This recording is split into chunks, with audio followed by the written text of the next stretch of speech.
I have congestive heart failure, and I was diagnosed around 2011, 2012. I've been maintaining since then. I mean, the way it works is my fraction rate is a lot lower than what it's supposed to be. So it doesn't, my heart's not as strong as the normal person's heart. It's been hovering, 20%. But I've maintained and lived an active lifestyle. I mean, I'm in the gym. I'm going to work. I'm doing everything that a typical person does, and I'm living a active, positive lifestyle. And this past year has been a struggle because, at the end of the year, my fiance, she called off the engagement, and for her own, personal journey she wanted to go on.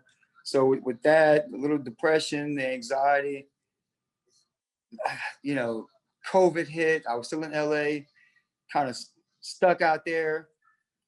The job shut down. I mean, it was just a lot going on. So I come home, just to be around a support group and be around family in Texas.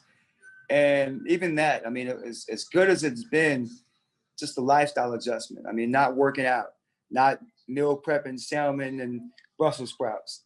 I'm eating jambalaya and turkey leg hut. So it's a little different, And in the past, I mean, I could do those things. I mean, I would do it, on a date night or whatnot, but it was moderation.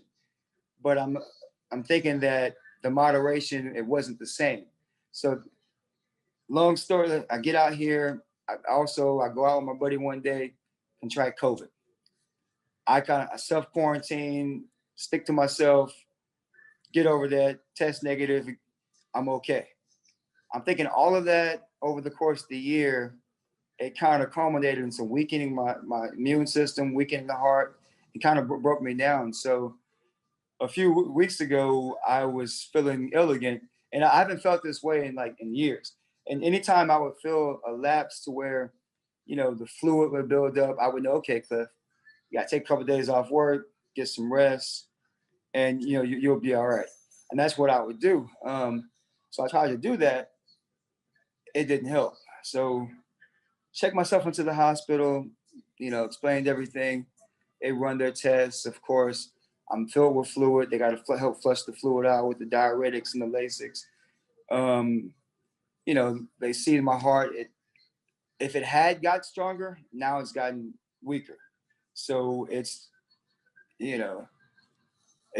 weaker. I mean, and what it is, they gave me some medication, told me, take this, go through the process, do my checkups. Maybe I can build it back up or whatnot. And I'm like, okay, fine. I do that. I got a plan in place in my head. I'm gonna get back to being who I was, do what I do. After about a week or so, I started to feel sick, but it was different. It was like I couldn't keep anything up. I mean, I'm vomiting everything. Anything I ate, water, juice, food, liquid, like I just couldn't keep it up. And I was so tired.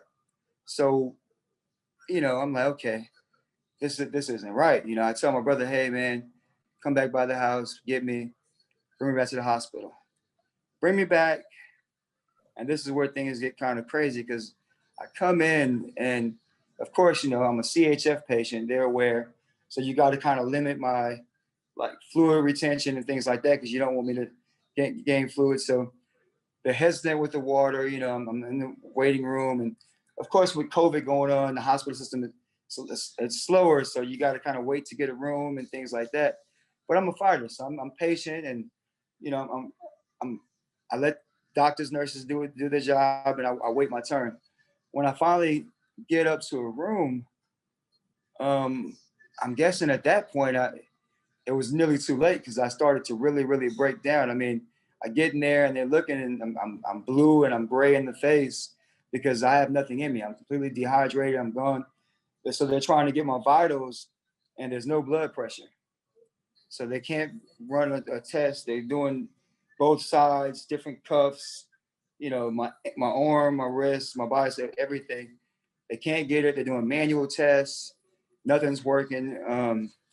So now everyone's, they're freaking out. They get the rapid response team, and it's like a movie. I felt like I was in the episode of House.